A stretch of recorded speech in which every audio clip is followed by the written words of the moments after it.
This is the next ball I'm going to create. Now I drew this design. The printer was running out of ink. It's going to be 4 different colors. I noticed that if I added one more row here, I could get this design. So this is the one we're going to go with. The piece count is already over 1,000 pieces, so what's another 48? And here is the spreadsheets. That's what the bowl will look like. Here's the spreadsheet. This is the cut list. This tells me how wide to cut each piece for each row. And this spreadsheet here is the color count. In other words, how much it's going to be maple, yellowheart, that Chakte Viga, or I don't know if I'm pronouncing that right, and Padauk, how much of each color is used in each row. Then what this spreadsheet does is it takes the size of each piece on a particular row, looks to see how many pieces it's going to require, adds 1/8 of an inch allowance for the saw cut, and tells me how much lumber I need. So according to this, it's going to take almost 12 foot of maple, almost 10 foot of yellowheart, 13 foot of Chakte Viga, or however you say it, and it's going to take almost 16 feet of Padauk. Now this was done in numbers on a Mac. So all 3 of these spreadsheets are actually in one sheet.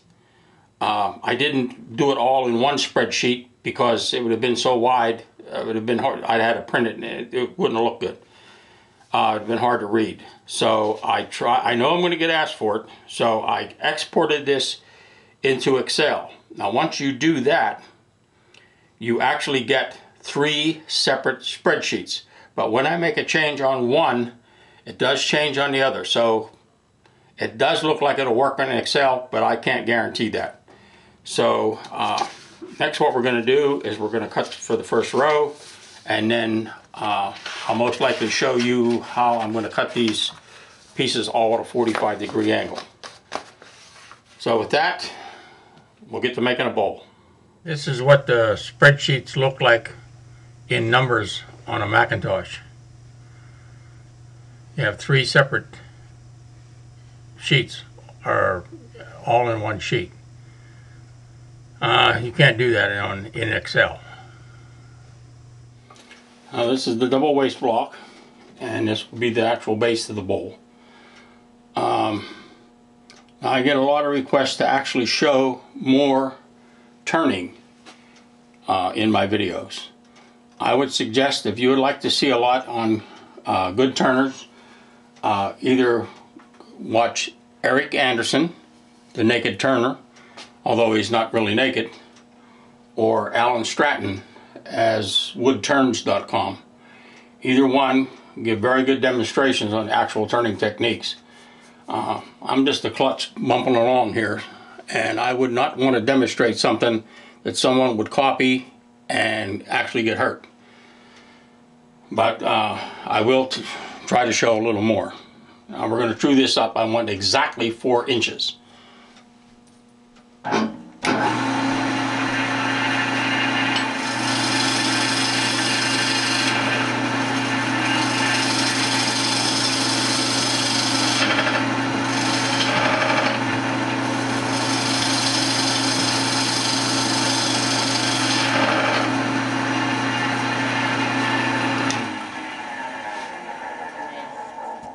Okay, now the first row is going to be a solid row, and according to the spreadsheet, the piece needs to be 0.262 inches wide.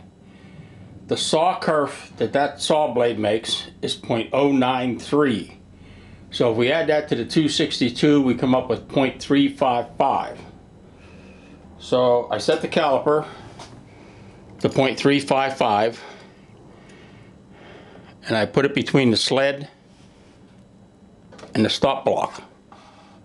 Run that in, lock it down.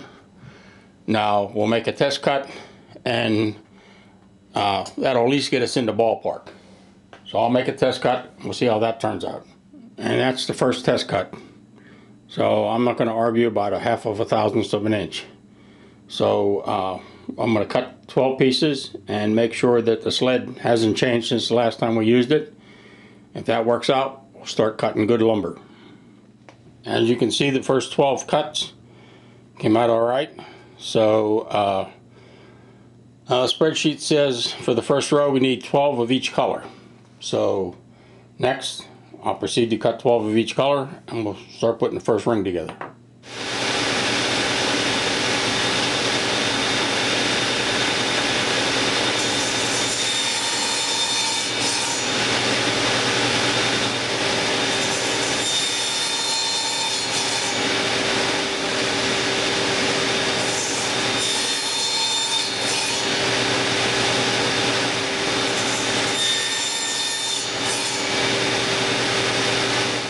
According to the diagram, this is the order in which they have to be put together. And this one will connect here, this one will connect here, this one will connect there. And of course the far ends should meet. So next thing, I'll start putting these quarter rings together.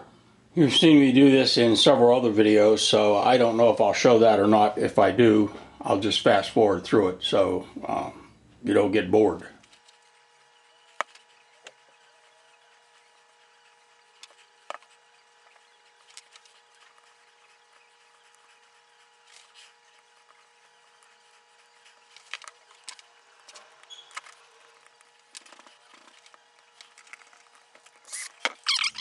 Inspector's checking out my work. How am I doing?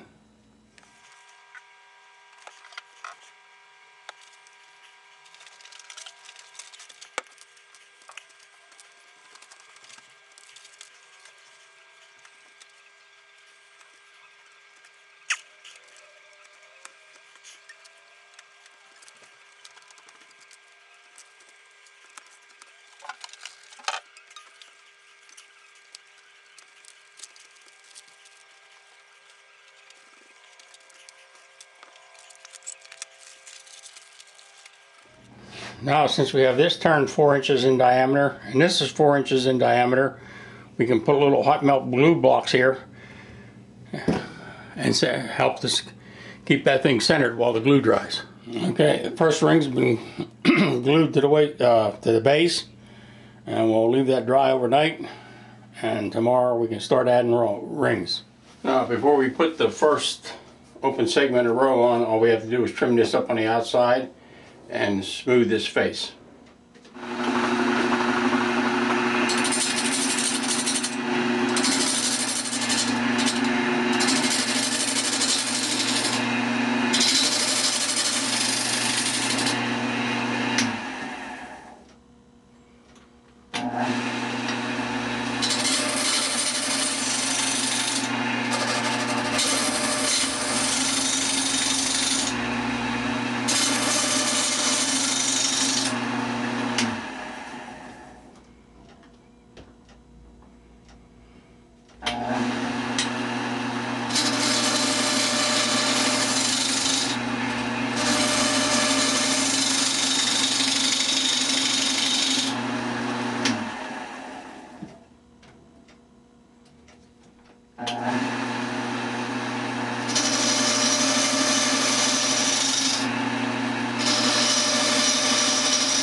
And all we have to do is sand it flat.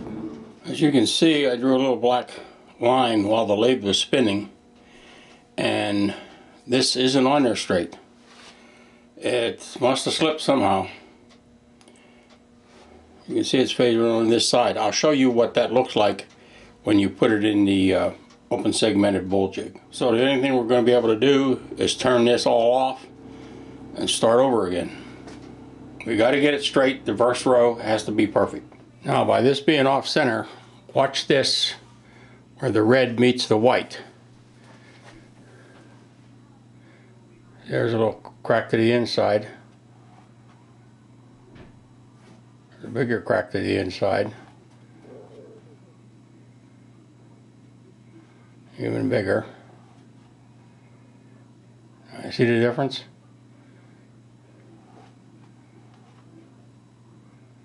We can't have that.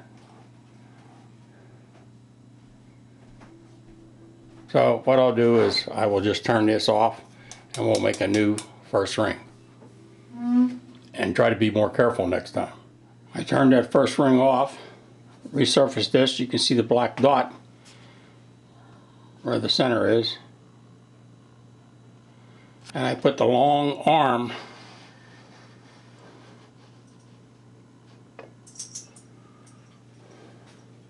on the segmented bowl jig.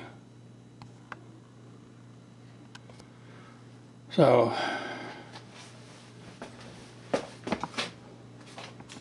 there's the new ring. So we'll leave that dry till tomorrow, and then tomorrow we'll recenter it, because now I turned this down. This is no longer exactly 4 inches. It's under 4 inches, the base, but that ring is 4 inches. So we'll come up with a way to get it on there and get it on straight this time. Now that's the way it's supposed to look. Cut it right down through the center.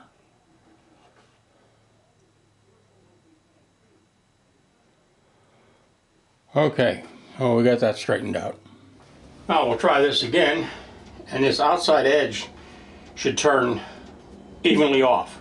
It shouldn't be, you know, we keep turning and turning and still have a spot that's got a glue on it.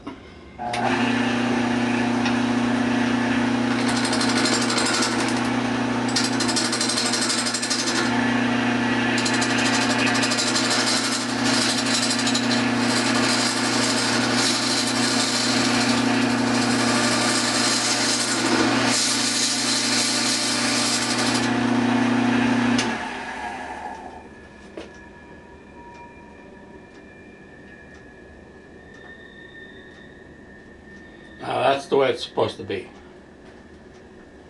It's round. I'll turn this down a little more, bring it into same size as the base, and true up the surface. I've been thinking about this for a couple of years now, and I keep meaning to try it. I'm going to try it on this bowl.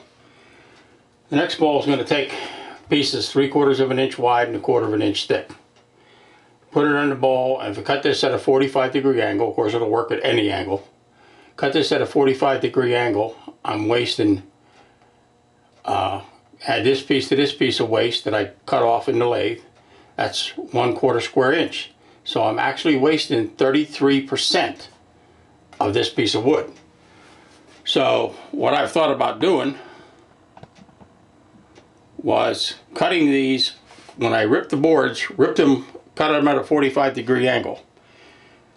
Now my saw tilts left, and here's the fence. Now there's about a 1/16 or a little less clearance between the fence and the actual top of the saw. So if I try to cut a 45 here, once I cut this angle, this is going to want to try to sneak underneath the fence. So what I'm going to do is I'm going to put a 1/8 inch piece of hardboard here. That'll raise this up so that this actually touches the fence and doesn't try to go under the crack. Now, if I want 3/4 of an inch across here and here, what I need to do is, if you go up 1/8 and out 1/8, I'll have to set the fence for 5/8 of an inch. because then when I go up an eighth and out an eighth, that'll add the eighth, and that should give me 3/4 of an inch.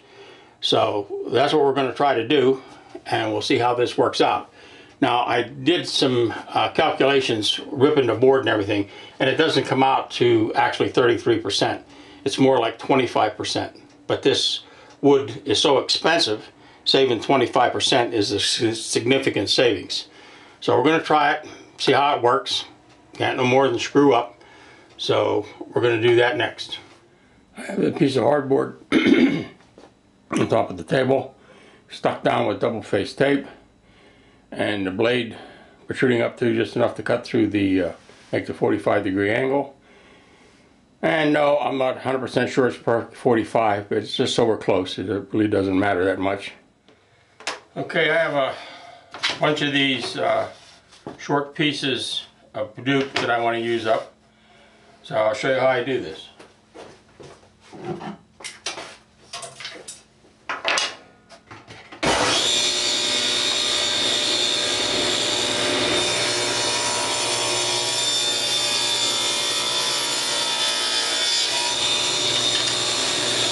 Turn the piece over.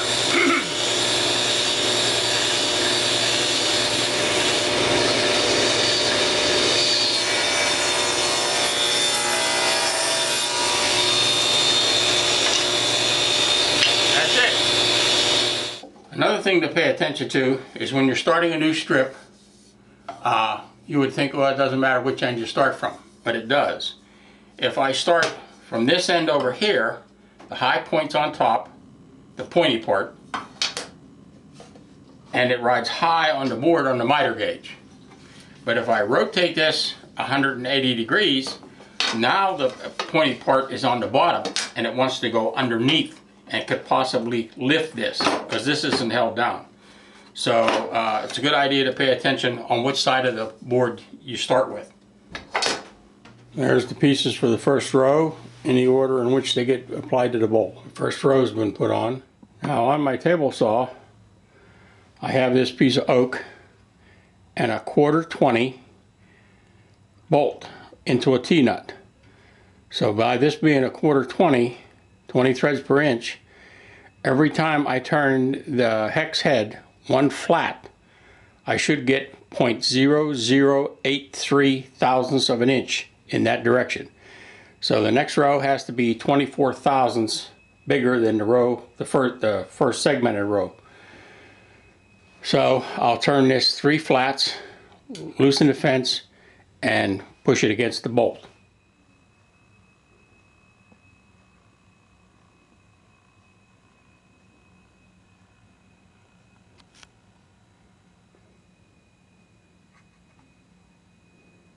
That's 3 rows on, and you can see by having to cut at a 45-degree angle, the bowl's already got its basic shape. So I won't show a whole lot now. You've seen me do all this before until we get the bowl a little further along.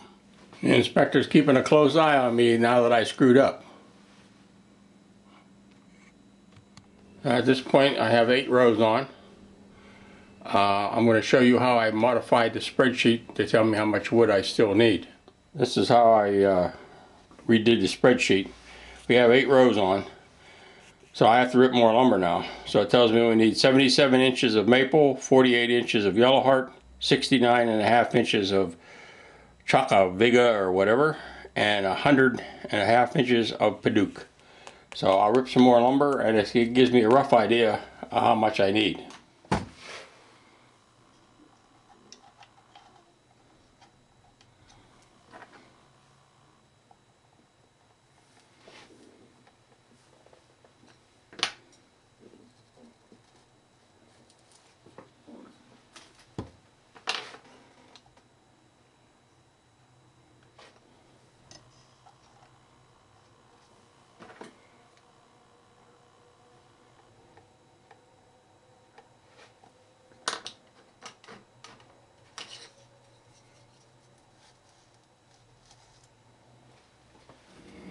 That's 13 rows on, and the design is starting to take shape. That's the last open segmented ring. The next 4 rings will be solid. I believe that's row 19. There'll be a total of 23 rows. Okay, we're back to using the sled for row number 20.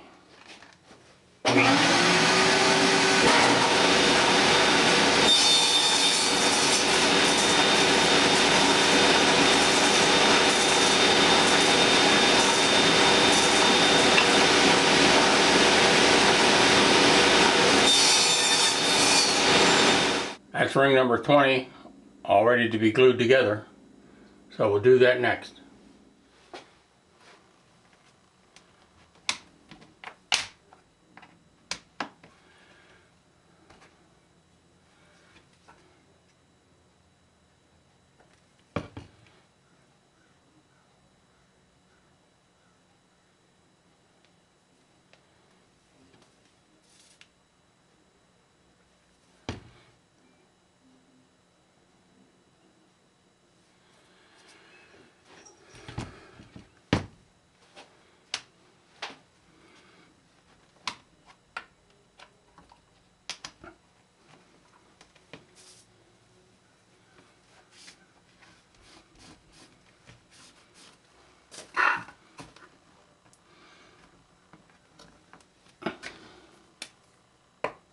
That marks that as being done.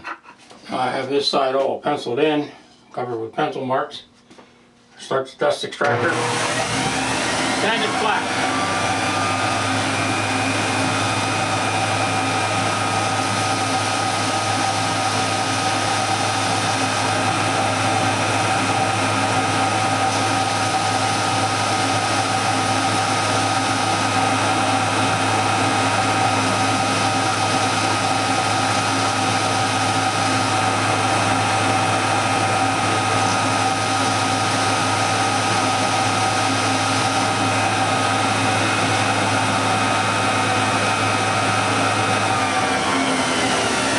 Keep doing that until all the pencil marks are gone. Okay, it's glued fast, and I took pipe cleaners and cleaned all the excess glue out of the cracks, and we'll leave that till tomorrow, and then tomorrow we'll start adding the other last 3 rings. There's a shot of the bowl with the 20th ring on it. Now these last 4 rings will not be cut on a bevel. This I trued up on the lathe. I cut that. I need to put a gum band around the outside, so this has to be flat. So none of these will have bevels cut on them. Next thing, we'll make the yellow ring. I took the bowl outside and I sprayed it from the outside, the inside, upside down, inside out with high gloss lacquer to try and get a finish in all those cracks. So now we'll leave that dry while I make the yellow ring, and then after probably I get the yellow ring on, we'll give it another coat of lacquer before we turn it. There's ring 21. Now it's time to put the gum band around. And with a ring this size, if they pop trying to put the gum band on, they fly everywhere. The easiest way I found to do this is to take the bowl and put weight on them.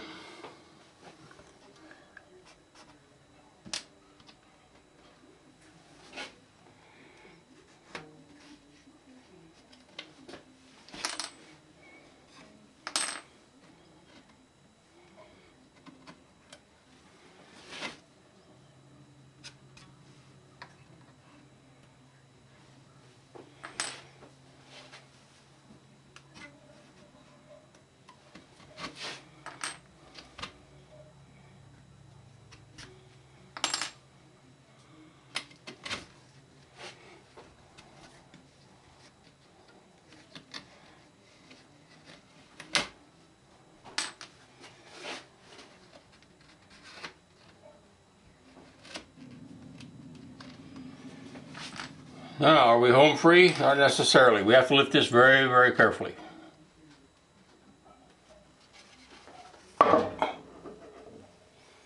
Now we just have to adjust these, and then we'll proceed to gluing this.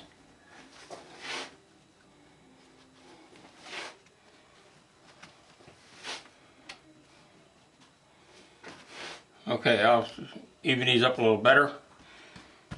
And next thing we'll do is glue it. There's a shot of the bowl with the yellow ring on. Ring number 22 has been glued to the bowl. Now the bowl is in the ring clamp. This is the last ring of the bowl. Here's another way you can get this gum band on.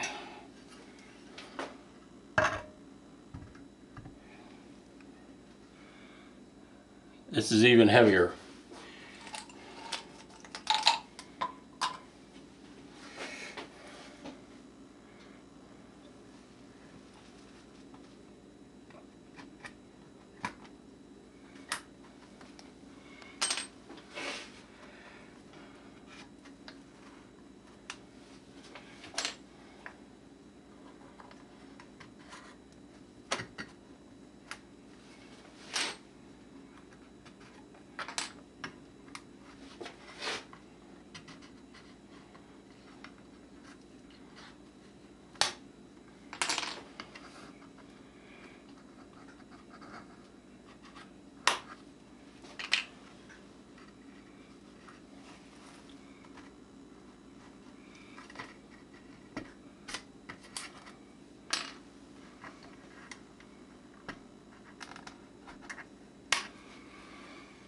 Now, were we successful?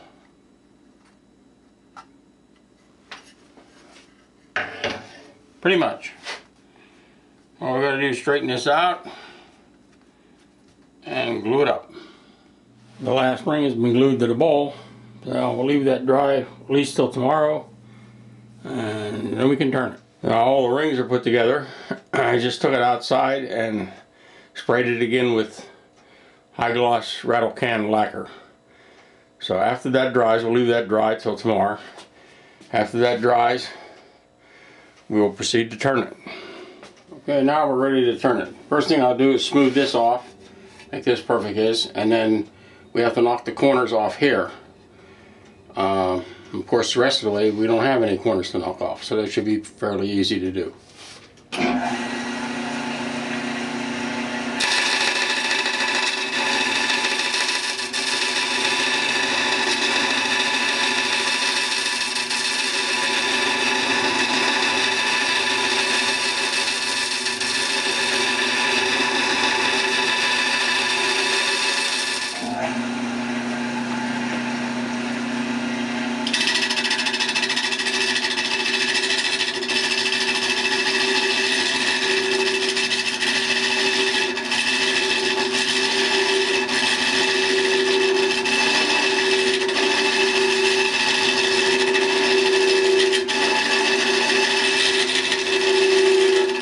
The inside has been turned. Now we'll turn our attention to the outside.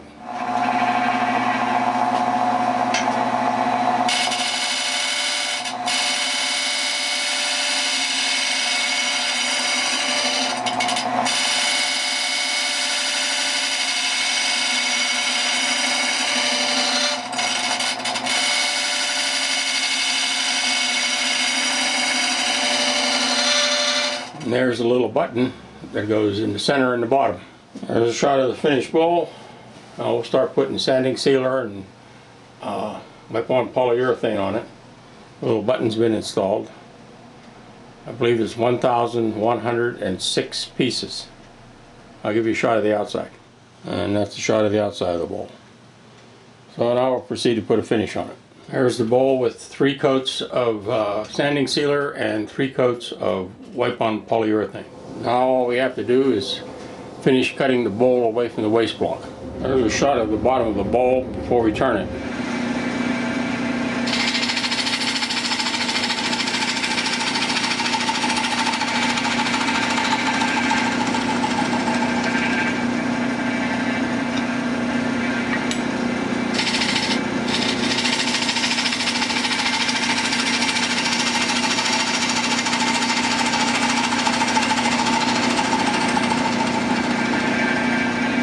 Bowl is complete.